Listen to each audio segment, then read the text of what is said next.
Apple के founder Steve jobs Shri Krishna भगवान के बहुत बड़े भक्त थे। जी हाँ गाइस, आप ठीक सुन रहे हैं। दरअसल एप्पल से पहले स्टीव जॉब्स अमेरिका के एक सामान्य परिवार से ताल्लुक रखते थे और उस वक्त उनकी माली हालत इतनी खराब थी कि उनके पास खाना खाने तक के पैसे नहीं थे। इसी वजह से वो कॉलेज के पास मौजूद श्री कृष्ण भगवान के मंदिर में खाना खाने जाया करते थे और वहीं पर गीता का पाठ भी सुनते थे और शायद इसी वजह से उन्हें इंडिया आने की प्रेरणा भी मिली। लेकिन साल 1971 में जब वो इंडिया आए तो उनका एक्सपीरियंस बिल्कुल खराब था, क्योंकि इंडिया आते ही उनके पैसे चोरी हो गए। यहां तक कि उन्हें पैसों के लिए चूना लगाने की कोशिश भी की गई।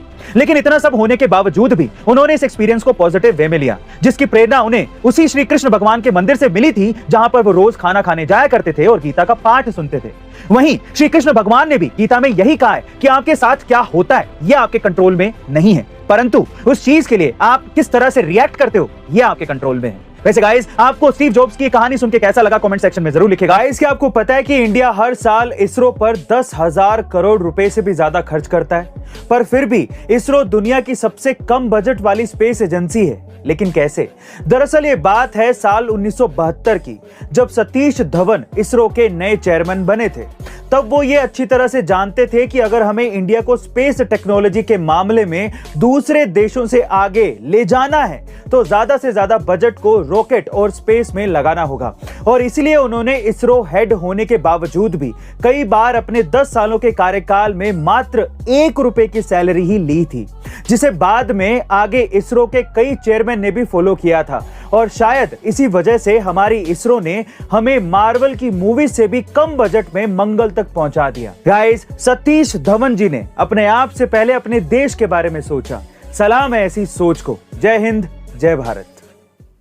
गाइस, कैंसर जैसी बीमारी को सूंघ कर भी पता लगाया जा सकता है। हो गए ना हैरान? जी हाँ गाइस, इजराइल के एक साइंटिस्ट होजम हेक ने एक ऐसा डिवाइस बनाया है जिससे एक इंसान की ब्रीथ यानी कि सांसों को सूंघकर यह पता लगाया जा सकता है कि बॉडी के अंदर कैंसर है या नहीं।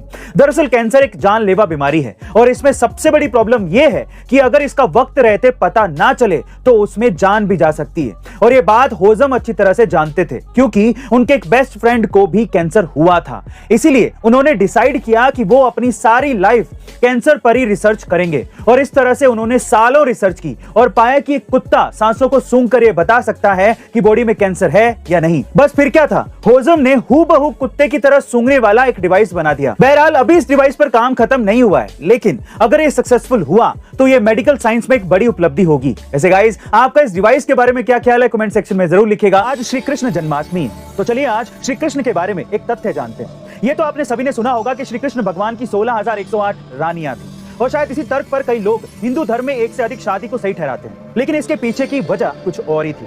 दरअसल ये बात है उस समय की जब एक नरकासुर नाम का राक्षस राजा राज्य की सुंदर स्त्रियों का अपहरण करके उन्हें कैद कर लेता था। और जब ये बात श्री कृष्ण भगवान को पता चली तो उन्होंने राक्षस का वध कर दिया और सभी स्त्रियों को मुक्त करा दिया।